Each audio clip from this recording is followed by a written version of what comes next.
حضرت مولانا طارق جمیل صاحب کا واقعہ ہے. ایک شخص آیا مجھ سے ملنے کے لیے، خواجہ سرا ہے. میں تو پہلی دفعہ زندگی میں کوئی خواجہ سرا مجھ سے ملا. میں سمجھا کہ پراپر آدمی ہے، اتنی بڑی اس کی داڑھی اور رنگ ماشاءاللہ بڑی مردانہ وجہ. لیکن جب بات چیت کا انداز ہوتا ہے تھوڑا سا، وہ ایٹیٹیوڈ سے اندازہ ہو گیا کہ یہ مکمل مرد نہیں ہے. تو اس نے مجھے خود بتا دیا میں خواجہ سرا ہوں. میں نے کہا بھائی ہم سے ملنے کے لیے کیسے آیا آپ، اتنی بڑی داڑھی آپ کی. تو اس نے اپنا جو واقعہ سنایا نا، میں 3 دفعہ وہ واقعہ سناتے ہوئے رویا ہوں. اور جب وہ سنا رہا تھا اس وقت میرے آنکھوں سے آنسو نکل رہے تھے. اس نے یہ ابھی بھی میرا بیان سنتا ہے وہ. اس نے واقعہ سنایا کہ میں جب پیدا ہوا تھا نا تو میں خواجہ سرا تھا. گھر میں ایسا بچہ پیدا ہو جائے والدین کی طرف سے عزت نہیں ملتی.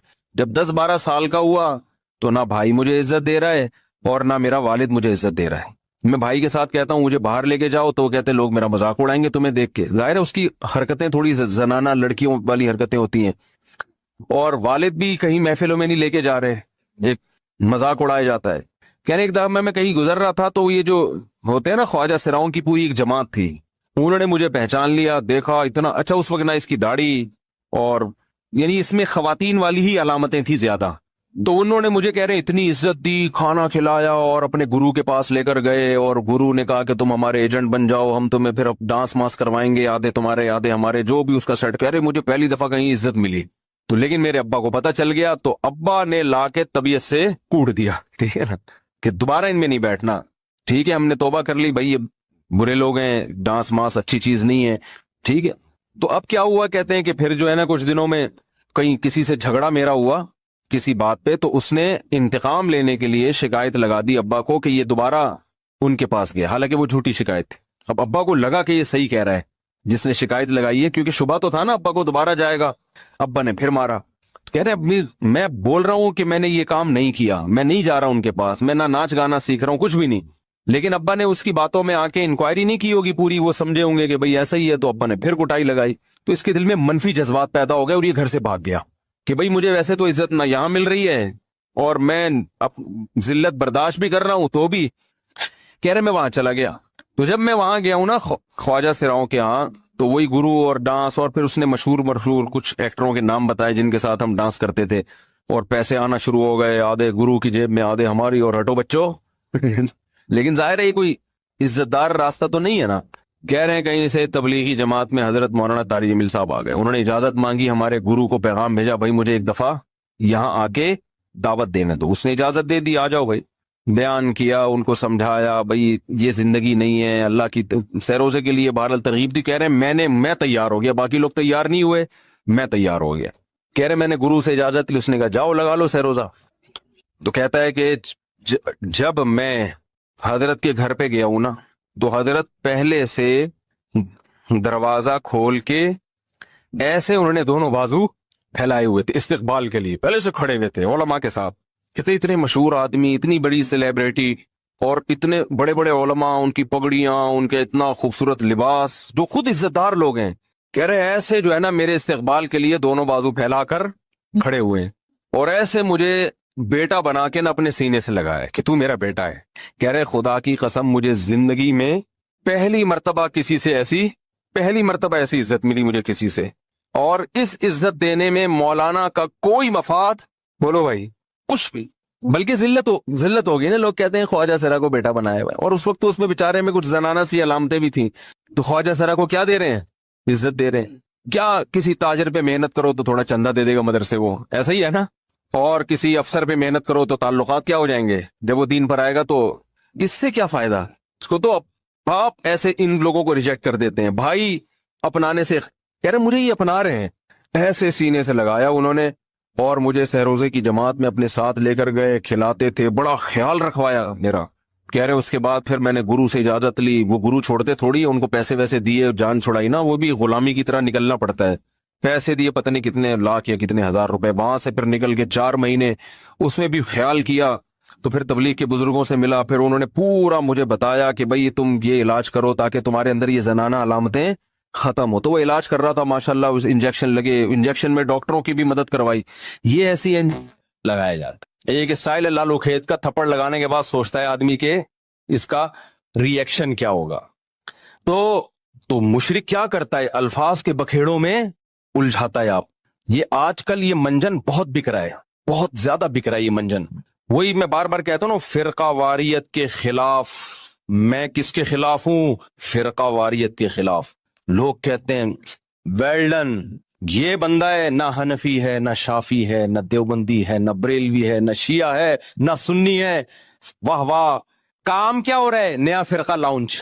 بجائے اتنے ساروں کو ختم کرنے کے ایک نیا مارکیٹ میں آ رہا ہے. لوگ کام نہیں دیکھ رہے, لوگ کیا دیکھ رہے ہیں؟ لیبل دیکھ رہے ہیں.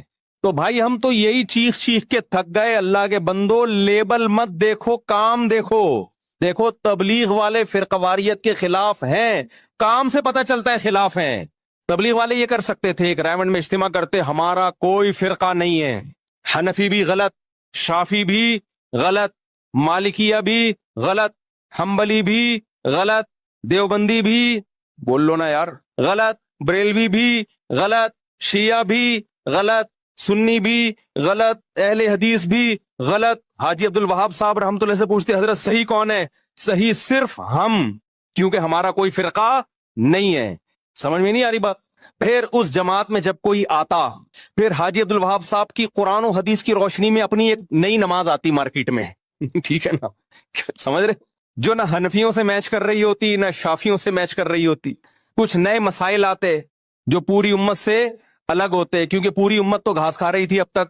آپ فرقہ واریت کے خلاف. پھر جب کہتے حضرت یہ تو ابو حنیفہ بھی اس کے قائل نہیں ہے, آپ کوئی نیا مسئلہ مارکیٹ میں لے کر آئے ہیں, یہ تو اجماع امت کے خلاف ہے. وہ کہتے ہیں میں کسی کو نہیں مانتا, میں صرف قرآن کو اور حدیث کو مانتا ہوں, اور سہروزے کی جو جماعتیں میں نکالوں گا ان جماعتوں میں یہی سکھایا جائے گا کہ صرف قرآن حدیث, اور قرآن حدیث کا مطلب یہ ہوگا کہ باقی سارے کیا ہیں؟ غلط.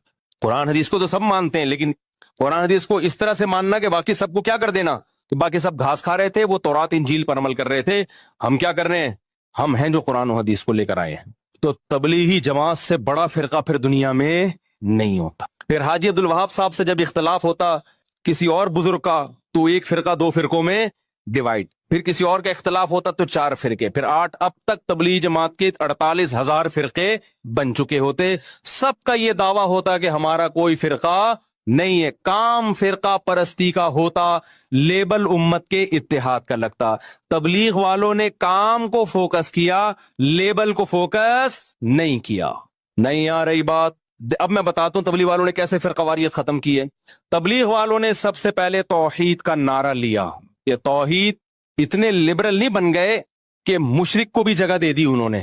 سب سے پہلے لا الہ الا اللہ, آسان زبان میں اس کا کہ بھئی اللہ سے ہونے کا یقین, غیر اللہ سے نہ ہونے کا یقین. یا ہونے کا مطلب اسباب سے ہٹ کے اگر کوئی کچھ کر سکتا ہے تو صرف کون کر سکتا ہے؟ یہ مطلب نہیں کہ پولیس بھی کچھ نہیں کر سکتی, ڈاکٹر بھی کچھ نہیں کر سکتا. تبلیغ والے بھی ڈاکٹروں کے پاس جاتے ہیں, ٹیکے ویکے لگواتے ہیں, وہ گولیاں بھی کھاتے ہیں. اسباب سے ہٹ کے صرف کون کرے گا؟ اللہ. اور اللہ کے احکام کو صرف نبی کے طریقوں میں پورا کرنا کیا ہے؟ کامیابی. اس میں نبی کے آخری نبی ہونے کا بھی اقرار ہو گیا کہ نہیں ہو گیا؟ کیا خیال ہے بھائی؟ تو اسلام کی بنیاد ہے, اس بنیاد پہ کمپرومائز نہیں ہو سکتا. پھر انہوں نے 6 نمبر بیان کیے, جن 6 نمبروں میں کسی کو کوئی اختلاف نہیں ہے. ان 6 نمبروں میں ایک خوبصورت نمبر علماء کا اکرام, تاکہ لوگ علماء سے ہٹ کے کوئی نیا فرقہ نہ بنا لیں. تبلیغ میں علماء کا اکرام سکھایا جاتا ہے. کیا سکھایا جاتا ہے؟ علماء کا اکرام.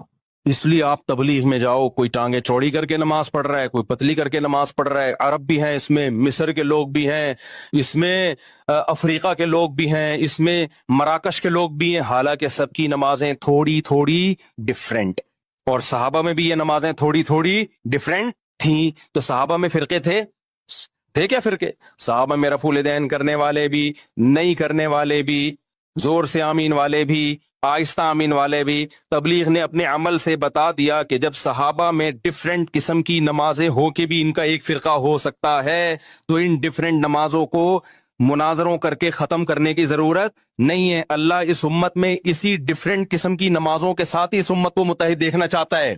تو تبلیغ میں رفع الیدین والے بھی ملیں گے, اور نہ کرنے والے بھی, زور سے والے بھی, اور زور سے آمین والے بھی, آہستہ آمین والے بھی. انہوں نے کہا بھائی صحابہ کا یہ ہیڈک تھا ہی نہیں, جس کو جو حدیث پہنچی عمل کر لیا اس نے, جس کو جس عالم پر اعتماد ہوا اس کی رائے پر عمل کر لیا. پوری دنیا میں اس وقت مسلمانوں کا سب سے بڑا نیٹ ورک کون سا ہے؟ تبلیغی جماعت. توحید پر کمپرومائز نہیں، ختم نبوت پہ کمپرومائز نہیں کیا انہوں نے، کیونکہ اللہ سے ہونے کا یقین اور اللہ کے حکام کس کے طریقے پر؟ نبی، اس میں مرزا قادیانی کی جگہ نہیں ہے۔ باقی بھائی حدیث کی تشریحات میں اختلاف ہو سکتا ہے، آپ چاہتے ہو میں اپنی رفع الیدین والی نماز پوری امت پہ تھوپ دوں، اس سے اختلاف ختم نہیں ہوگا، اس سے اختلاف بڑھے گا۔ امت کا آدھے سے زیادہ طبقہ ہمیشہ رفع الیدین کے بغیر نماز پڑھتا آیا ہے، اسی طرح آپ بغیر رفع الیدین والی نماز رفع الیدین والوں پر تھوپنے کی کوشش کرو، اس تھوپنے سے اختلاف ختم نہیں ہوگا، اس سے اختلاف بڑھے گا، کیونکہ بہرحال بہت سارے صحابہ رفع الیدین کے قائل بھی، بعض صحابہ رفع الیدین کے قائل بھی تھے، اور بخاری مسلم کی حدیث ہے۔ اختلاف اس میں کہ آخری دم تک کیا کہ نہیں کیا، تو اختلاف ختم نہیں ہو سکتا۔ تو اگر آپ ایک نماز بھی تھوپو گے دوسرے پر تو اس سے لیبل اتحاد امت کا لگے گا، کام کیا ہوگا؟ اختلاف امت کا۔ تو تبلیغ نے لیبل نہیں لگایا، تبلیغ والوں نے کیا کیا ہے؟ کام کر کے دکھایا ہے۔ اور آج بہت سارے اسکالر اتحاد کا لیبل لگا رہے ہیں، کام کر رہے ہیں امت کو توڑنے کا۔ اور جتنے نئے فرقے بنے ہیں نا، جنہوں نے چاروں مذاہب کو ختم کرنے کی کوشش کی ہے کہ بھئی حنفی، شافعی، مالکی، حنبلی، یہ چاروں غلط، ایک پہ آ جاؤ، ان کے 4 سے بھی زیادہ فرقے ہوئے ہیں، سمجھ رہے ہو؟ ان کے درجنوں فرقے ہوئے ہیں، پھر یعنی وہ جمع نہیں ہوئے۔ ہونا تو یہ چاہیے تھا چاروں کو ایک بنا دیا جاتا نا، یا 4 تک رہنے دیا جاتا۔ جب انہوں نے یہ کوشش کی کہ 4 کو ختم کر کے ایک پہ لائے، تو کوشش کرنے والے خود درجنوں میں بٹ گئے۔ اب میں نام نہیں لینا چاہتا ان فرقوں کے کہ یہ فرقہ، یہ فرقہ، وہی پھر نفرتیں پھیلتی ہیں اور کچھ بھی حاصل نہیں ہوتا۔ یہ ہیں کھانا کھاتے ہیں، اسباب کی بالکل نفی کرتے ہیں، گھر بار کی پرواہ نہیں کرتے، سب چھوڑ کر صرف توکل پہ چل رہے ہوتے ہیں، اور قرآن اور مستند احادیث چھوڑ کر فضائل اعمال پڑھتے ہیں، جس میں متعدد ضعیف روایات ہیں، اور جو روایات اللہ کے راستے یعنی جہاد سے متعلق ہیں ان کو تبلیغی جماعت پر منطبق کرتے ہیں۔ براہ کرم ان اشکالات کا جواب دیجئے۔ معاذ صاحب کراچی سے۔ معاذ صاحب نے بہت سارے سوال کیے ہیں۔ پہلا سوال یہ کہ یہ لوگ مسجد میں قیام کرتے ہیں، مسجد میں سوتے ہیں، تو بھائی مسجد میں قیام کرنا بھی جائز ہے، مسجد میں سونا بھی جائز ہے۔ حضرت علی رضی اللہ تعالیٰ عنہ مسجد میں ہی تو آرام فرما رہے تھے، جب رسول اللہ صلی اللہ علیہ وسلم ان کے پاس گئے تو مسجد نبوی کی مٹی آپ کے رخسار مبارک پہ لگ گئی تھی، تو اسی پہ نبی صلی اللہ علیہ وسلم نے ابو تراب سے آپ کو خطاب کیا ہے، مٹی والے۔ حضرت عمر نے ساری زندگی کے لیے اپنی کنیت ابو تراب ہی کر دی۔ تو ہاں، صرف سونے کے لیے مسجد میں جانا، گپے مارنے کے لیے مسجد میں جانا، یہ ٹھیک نہیں ہے۔ تو تبلیغ والے گپے مارنے کے لیے تو نہیں جاتے نا، وہ تو دین کی تبلیغ کے لیے جاتے ہیں، تو جائز ہے، سونا بھی جائز ہے، قیام کرنا بھی جائز ہے، اعلان کرنا بھی۔ اعلان بھی کوئی بچوں کی گمشدگی کا اعلان تو نہیں کر رہے ہوتے کہ ایک بچہ نیلے رنگ کی لے کر اور پیلے رنگ کا بنیان پہنا ہوا ملا ہے، جن صاحب کا ہو آ کے لے جائے، تو وہ تو دین کا اعلان کر رہے ہوتے ہیں، تو کوئی حرج نہیں ہے اس میں۔ رہا یہ مسئلہ کہ کھانا کھاتے ہیں، تو مسجد میں کھانا کھانا بھی جائز ہے، ناجائز ہونے کی کوئی دلیل نہیں ہے۔ ہاں، مسجد کے آداب کا خیال کر کے کھانا کھانا چاہیے۔ اعتکاف والے نہیں کیا کھانا کھاتے مسجد میں۔ اسباب کی بالکل نفی کرتے ہیں وہ، اچھا یہ کہتے ہیں اسباب کی نفی کرتے ہیں، یعنی اللہ سے ہوتا ہے، اللہ کے علاوہ سے نہیں ہوتا۔ تو یاد رکھیں، تبلیغ والے جب یہ کہتے ہیں نا اللہ کے علاوہ سے نہیں ہوتا، تو اس کا مطلب یہ ہوتا ہے کہ اصل کرنے والا اللہ ہے۔ وہ یہ نہیں کہتے کہ اسباب اختیار نہ کرو، اسباب اختیار تو کرتے ہیں، تبلیغ والے بھی تو اسباب اختیار کرتے ہیں۔ رائے میں ڈاکٹر بھی بیٹھے ہوئے ہوتے ہیں، کوئی بیمار ہو جائے گا تو ڈاکٹر اس کا علاج کریں گے، سیکیورٹی کا انتظام بھی ہوتا ہے، پانی کا ٹینک بھی ہوتا ہے۔ اگر وہ اسباب کی بالکل نفی کر رہے ہوتے تو وہ کہتے کہ نہ ہمیں پانی کی ضرورت، نہ واش روم کی ضرورت، بیت الخلا بھی اللہ کرا دے گا، اور جناب وضو بھی اللہ کرا دے گا، پانی کی ضرورت نہیں ہے۔ اور باہر جو ہوٹل بنے ہوتے ہیں کھانے کے، ان کو بھی اڑا دیتے کہ چلو یہاں سے جاؤ، یہ سارے لوگ اللہ سے مانگیں گے، آسمان سے دسترخوان اترے گا۔ تو ہر چیز کا ایک مطلب ہوتا ہے۔ تبلیغ والے جب یہ کہتے ہیں کہ اللہ سے ہوتا ہے، اللہ کے علاوہ سے نہیں ہوتا، اس کا مطلب یہ ہے کہ اللہ کے علاوہ سے جو ہوتا ہوا نظر آ رہا ہے، اس میں بھی کرنے والی ذات اللہ کی ہے، تو اس لیے اصل نظر اللہ پہ رکھو، اسباب اختیار کرو، مگر دل میں یہ عقیدہ رکھو کہ ان اسباب میں جان اللہ ڈالے گا، اللہ نہیں چاہے گا تو پوری دنیا کے بھی اسباب اختیار کر لیں، کچھ نہیں ہوگا۔ تو یہ اصل کانسیپٹ ہے تبلیغ جماعت والوں کا، اور یہ بالکل شریعت کے عین تقاضوں کے مطابق ہے۔ ہاں، کوئی عامی آدمی جس کو علم نہ ہو، وہ اسباب کی بالکل یہ نفی کر دے اور وہ کہے کہ دکان چلانی نہیں ہے، بس اللہ رزق دے گا، تو پھر تبلیغ کے اکابر اس سے بری ذمہ ہیں، وہ اس کا اپنا مسئلہ ہوگا، اپنا ذاتی وہ ہوگا۔ وہ تبلیغ والے جو علماء ہیں وہ ایسی باتیں نہیں کرتے، یا ان کا یہ کانسیپٹ نہیں ہے۔ تو اسباب سے ہونے کا مطلب کیا ہے کہ یعنی اسباب سے نہ ہونے کا مطلب یہی ہے کہ جیسے وہ ایک مثال بھی دیتے ہیں نا کہ آگ کا کام ہے جلانا، لیکن ابراہیم علیہ السلام کو آگ میں ڈالا گیا تو آگ نے نہیں جلایا. اس سے پتہ چلتا ہے جلاتا اصل تو اللہ ہے. اب اس سے تبلیغ والے کبھی یہ ترغیب نہیں دیتے کہ آپ بھی آگوں میں چھلانگ لگایا کرو. یہ چولہا گھر میں جل رہا ہو تو چائے کا برتن رکھنے کے بجائے دودھ اور پتی کھا کے خود اس چولہے پہ بیٹھ جایا کرو تو اللہ اپنی مرضی سے تمہیں بچا لے گا. تو کبھی بھی نہیں ایسا کہتے بھئی آگ سے دور بھاگو. تو اس کو سمجھنا چاہیے کہ وہ کیا وہ ذہن بناتے ہیں کہ اللہ پہ اعتماد کرو، اللہ پہ توکل کرو، اسباب اختیار کرو، مگر نظر کس پہ رکھو؟ اللہ پہ. یہ مقصد ہوتا ہے اس کا. اور یہ جو آپ نے بات کی ہے کہ جی وہ یہ کہتے ہیں گھر کی بار کی پرواہ نہیں کرتے، یہ بھی غلط ہے. کہتے ہیں سب چھوڑ کر صرف توکل پہ چل رہے ہوتے ہیں. کچھ لوگ ایسا کرتے ہیں، بالکل کرتے ہیں، میں نے بھی دیکھا ہے. بیوی بچوں کی تربیت کی بھی فکر نہیں ہوتی، ان کے بزنس کی بھی، کاروبار کی بھی، کھلانے کی بھی فکر نہیں ہوتی. چلے کے لیے نکل گئے، 4 مہینے کے لیے نکل گئے، پیچھے بیوی بچے دھکے کھاتے پھر رہے ہیں، کھانے کو نہیں ہے. یقیناً کچھ لوگ ایسا کرتے ہیں، مگر یہ کچھ لوگ تبلیغ کے اکابر کی اجازت سے نہیں کر رہے ہوتے. میرا خود تجربہ ہے، کراچی اجتماع میں ایک شخص آیا، یونیورسٹی میں پڑھ رہا تھا، بزرگوں کے پاس گیا کہ میں وقت لگانا چاہتا ہوں، 4 مہینے کے لیے جانا چاہتا ہوں. میں خود اس کا گواہ ہوں. ان کو مشورہ دیا تبلیغ کے اکابر نے کہ پہلے آپ اپنی تعلیم یا امتحان مکمل کر لیں، کیونکہ یہ آپ کا ورنہ ادھورا رہ جائے گا. اسے جیسے ہی کمپلیٹ کریں پھر آپ 4 مہینے کے لیے نکل جائیں.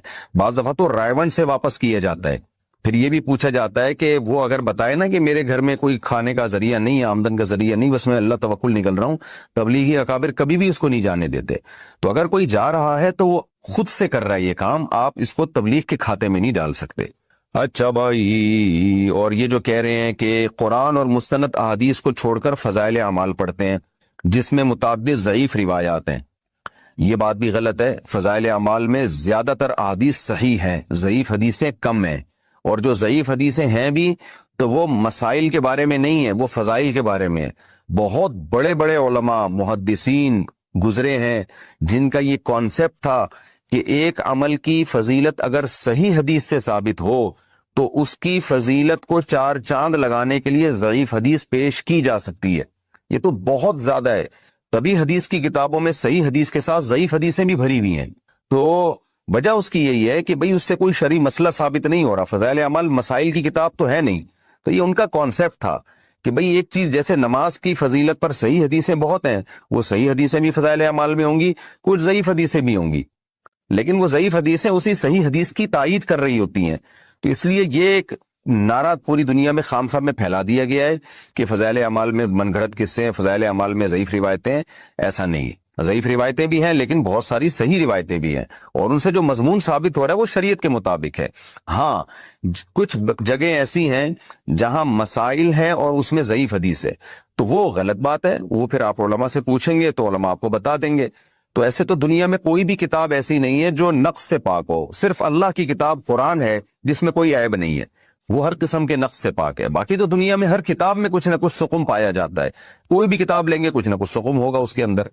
تو اس لیے اس کو بیان کرنے میں کوئی حرج نہیں ہے. اب تک تبلیغ جماعت فضائل اعمال ہی پہ چل رہی ہے، تو ہم نے نہیں دیکھا تبلیغ والوں کے عقیدے خراب ہوئے ہوں، بلکہ تبلیغ والے جتنے توحید پرست ہوتے ہیں اتنے تو ہمیں دوسروں میں توحید نظر نہیں آتی. اس صورت کے بہت سارے فضائل بھی ہیں. رسول اللہ صلی اللہ علیہ وسلم نے ارشاد فرمایا کہ قل هو اللہ احد ثلث القرآن. آپ صلی اللہ علیہ وسلم نے فرمایا کہ یہ صورت 1/3 قرآن ہے. حضرت قتادہ ابن نعمان رضی اللہ تعالی عنہ سے روایت ہے کہ ایک شخص رات کو قل هو اللہ احد کی بہت کثرت سے تلاوت کرتے تھے جادو سے بچنے کے لیے. تو رسول اللہ صلی اللہ علیہ وسلم کو بتایا گیا ان کے بارے میں، جس نے بتایا وہ سورہ یعنی قل هو اللہ احد کی اہمیت کو کم سمجھ رہے تھے. وہ سمجھ رہے تھے کہ یہ صرف سورہ اخلاص پڑھتے ہیں اور کچھ کوئی صورت نہیں پڑھتے. تو جب نبی صلی اللہ علیہ وسلم کو بتایا گیا تو آپ صلی اللہ علیہ وسلم نے فرمایا انہا لتعدل ثلث القرآن، یہ 1/3 قرآن کے برابر ہے. یعنی یہ صورت معمولی نہیں ہے، ہلکی نہیں ہے. یہ صحیح بخاری میں یہ روایت مذکور ہے. اور حضرت ابو سعید خدری رضی اللہ تعالیٰ عنہ سے ایک روایت ہے، وہ اس میں ہے کہ ایک شخص رات کو صرف سورہ اخلاص کی تلاوت کیا کرتے تھے نماز میں. تو ان کی شکایت لگائی گئی نبی صلی اللہ علیہ وسلم سے. شکایت لگانے والے نے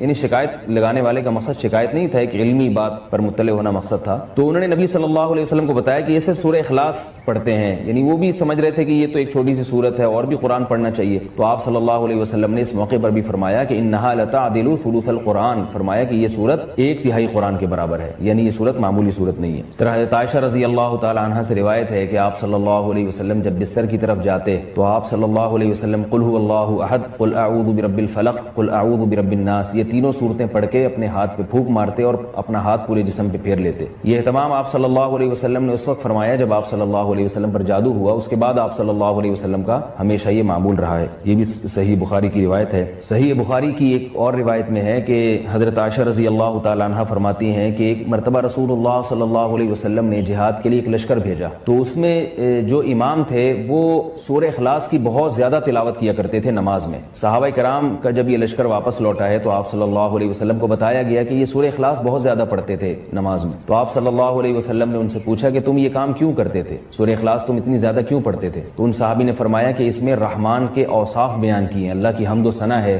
اور اس وجہ سے مجھے اس سورت سے محبت ہے, یعنی محبت ہے جس کی وجہ سے میرا دل چاہتا ہے میں اس کی بار بار تلاوت کروں. تو آپ صلی اللہ علیہ وسلم نے فرمایا کہ صحابہ سے فرمایا کہ ان کو خبر دے دو کہ اللہ بھی تم سے محبت کرتے ہیں. یہ بھی ایک سورت کی ایک بہت بڑی فضیلت ثابت ہوتی ہے. اور عبد الرحمن ابن ابزہ رضی اللہ تعالیٰ عنہ سے روایت ہے کہ رسول اللہ صلی اللہ علیہ وسلم وتر کی نماز میں پہلی رکعت میں سبح اسم ربک الاعلی, دوسری میں قل یا ایھا الکافرون اور تیسری رکعت میں سورہ اخلاص کی تلاوت کیا کرتے تھے. تو وتر میں تیسری رکعت میں سورہ اخلاص کا پڑھنا یہ فضیلت کی چیز ہے. حضرت عقبہ ابن عامر رضی اللہ تعالیٰ عنہ سے روایت ہے کہ میں ایک مرتبہ رسول اللہ صلی اللہ علیہ وسلم سے ملا تو آپ صلی اللہ علیہ وسلم نے فرمایا کہ کیا میں تمہیں ایسی صورت کی خبر نہ دوں کہ نہ وہ صورت اللہ نے تورات میں نازل کی, نہ ایسی صورت اللہ نے انجیل میں, اور نہ ہی ایسی صورت اللہ نے کسی اور مقام پہ قرآن مجید میں نازل کی. میں نے عرض کیا ضرور یا رسول اللہ. تو آپ صلی اللہ علیہ وسلم نے فرمایا وہ صورتیں قل هو اللہ احد قل اعوذ برب الفلق اور قل اعوذ برب الناس ہیں. اور آپ صلی اللہ علیہ وسلم نے اسے فرمایا کہ کوئی بھی رات ایسی نہیں ہونی چاہیے جو ان صورتوں کی تلاوت کے بغیر گزر جائے, یعنی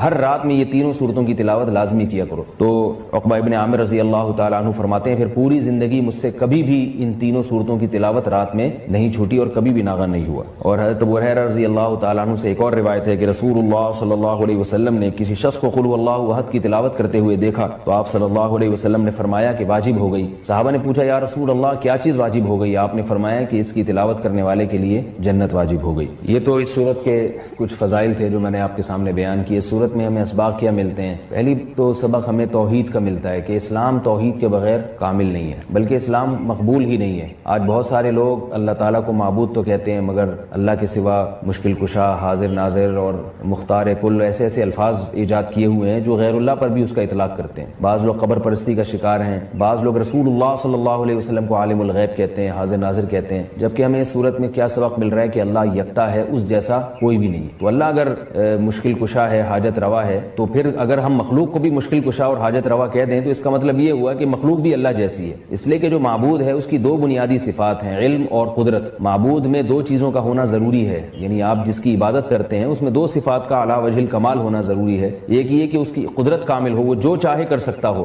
اور اسے اس کا علم کامل ہو. جیسے کہ قرآن مجید میں آتا ہے اللہ الذی خلق السبع سماوات ومن الارض مثلہن یتنزل الامر بینہن لتعلموا ان اللہ علی کل شیء قدیر وان اللہ قد احاط بکل شیء علما. اس آیت کا حاصل کیا ہے کہ اللہ نے اس پوری کائنات کو اس لیے بنایا تاکہ اللہ کے بارے میں دو چیزوں کا لوگوں کو یقین آ جائے. ایک یہ کہ لتعلموا ان اللہ علی کل شیء قدیر, کہ اللہ ہر چیز پر قادر ہے, وان اللہ قد احاط بکل شیء علما, اور اللہ کے علم سے کوئی بھی چیز خارج نہیں ہے, یعنی مختار کل بھی اللہ ہے اور عالم الغیب بھی اللہ ہے. تو اگر آپ اللہ کے علاوہ کسی اور کو بھی ان صفات میں اللہ کے ساتھ شریک کر دیں, چاہے وہ ذاتی کہہ کے کریں یا عطائی کہہ کے کریں, کسی بھی طرح سے کر دیں, یعنی بعض لوگ یہ کہتے ہیں کہ اللہ مشکل کشا ہے لیکن اللہ نے اپنی مخلوق میں سے بعض پیغمبروں کو مشکل کشا بنا دیا ہے, اور اللہ عالم الغیب ہے لیکن اللہ نے اپنی مخلوق میں سے بعض پیغمبروں کو عالم الغیب بنا دیا ہے. تو یہ غلط ہے. اسی کی قرآن جگہ جگہ نفی کر رہا ہے کہ علم غیب میں اور قدرت میں اللہ جیسا کوئی بھی نہیں. اس لیے اس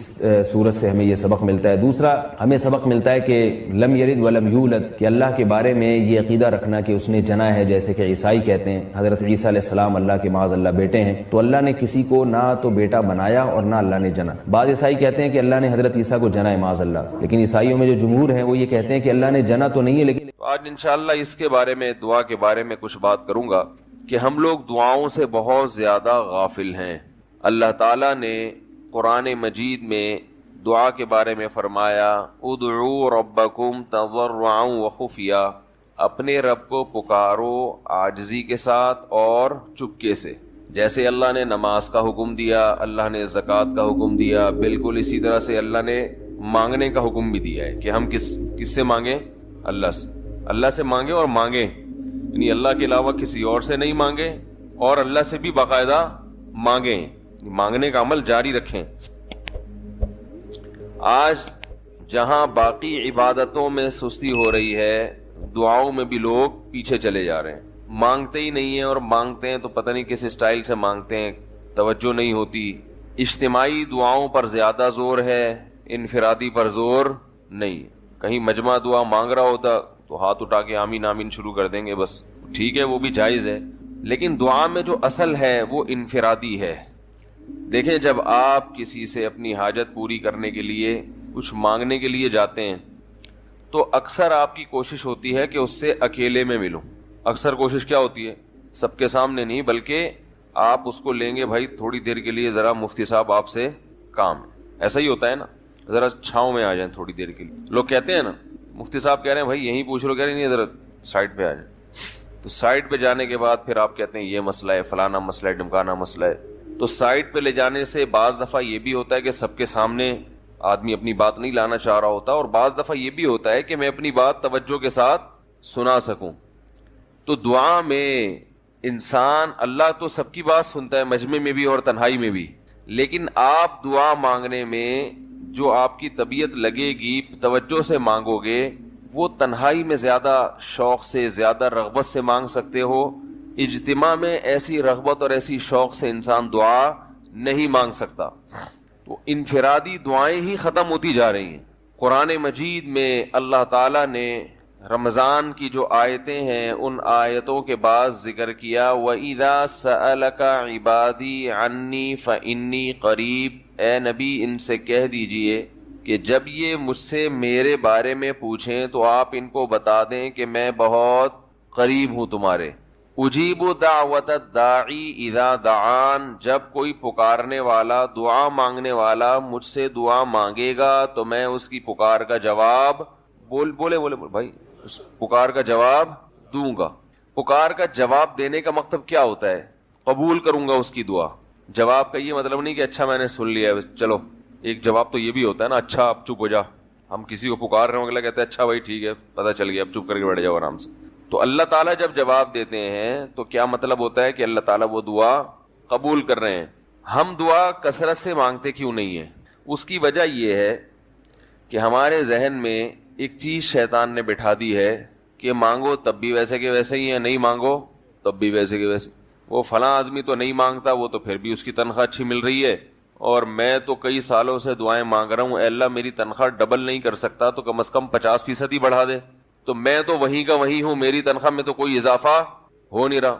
تو ہم تو دیکھتے ہیں کہ ادھر دعا مانگو کچھ بھی نہیں ہو، سوائے ثواب کے کچھ بھی نہیں ملتا. یہ وہ چیز ہے جو انسان کو دعاؤں سے روکتی ہے. حالانکہ ہم پیغمبروں کی زندگی دیکھتے ہیں تو بات بات پر دعائیں مانگتے تھے، بہت کثرت سے، بہت زیادہ. نوح علیہ السلام، اچھا اللہ نے ان کی دعاؤں کو قرآن میں ذکر بھی کیا ہے. مناجات مقبولہ ایک دعاؤں کی کتاب ہے. حضرت مولانا اشرف علی تھانوی رحمہ اللہ تعالی نے قرآن اور حدیث کی دعاؤں کو ایک چھوٹی سی کتاب میں جمع کر کے ایک ہفتے پہ ڈیوائیڈ کر دیا ہے اس کو، کہ آپ روزانہ ان میں سے ایک حصہ پڑھیں گے تو پورا ہفتے میں وہ تقریباً تمام دعائیں کور ہو جائیں گی جو قرآن و سنت میں بیان کی گئی ہیں. وہ کتاب ضرور خریدیں، رکھیں اپنے پاس، مناجات مقبولہ کے نام سے. تو ہم دعا کیوں نہیں مانگتے؟ مسئلہ ہمارے ساتھ یہ ہے کہ ہم کہتے ہیں کہ جو مانگتا ہے وہ بھی وہینچ کا وہینچ، اور جو نہیں مانگتا ہے وہ بھی کوئی سرخاب کے پر تو لگ نہیں جاتے کوئی مانگ رہا ہو تو. یہ وہ مسئلہ ہے جس کی وجہ سے لوگ دعائیں مانگنے میں بخل سے کام لیتے ہیں، جبکہ پیغمبر کثرت سے دعائیں مانگا کرتے تھے، بہت زیادہ. جو پچھلی آسمانی کتابیں ہیں ان میں لکھا ہوا ہے کہ یعقوب علیہ الصلاۃ والسلام اتنی کثرت سے دعائیں مانگا کرتے تھے کہ سجدے میں جا کے کہ ان کے یہ جو گھٹنے ہیں اور سر میں سخت نشان بن چکے تھے، وہ جگہ زمین پہ لگ کے سخت ہو جاتی ہے نا. تو اتنی کثرت سے دعائیں، اتنی کثرت سے دعائیں. ہم نے جن بزرگوں کے ساتھ ٹوٹا پھوٹا وقت گزارا ان کو دیکھا کہ وہ دعا بہت لمبی لمبی دعائیں مانگا کرتے تھے، بہت لمبی. ہمارے شیخ کے سامنے جب کوئی آیا کرتا تھا دعا کے لیے کہتا تو